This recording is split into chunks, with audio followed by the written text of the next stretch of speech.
Isn't it the same for all religion throughout the হ্যাঁ time? মানে দেখো যখন রোমান এম্পায়ারে এইগুলা হচ্ছে সেম টাইমে পুরা গ্লোবের একটা ডিফারেন্ট জায়গায় ধরো চায়নায় তখন একটা ডিফারেন্ট জিনিস ঘটতেছে, তখন ধরো আবার আমাদের ইন্ডিয়ান সাবকন্টিনেন্টে হারাপ্পাতে তখন ধরো যে একটা ডিফারেন্ট টাইপের একটা সিভিলাইজেশন আছে, হ্যাঁ, অ্যান্ড ওদের মোরালস অ্যান্ড এথিক্স আবার ডিফারেন্ট।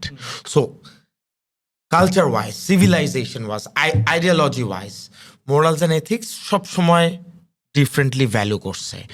এইটার ভিতর একটা জিনিস ওই যে বললাম না যে অলওয়েজ পিপল দেয়ার ওয়ার, মানে এই প্রত্যেকটা কালচারে there was always a group of people যে who could stick to some primary and reject oppressive tendencies of all of that. And এটা ড্রাইভিং ফোর্সটা হচ্ছে লাভ।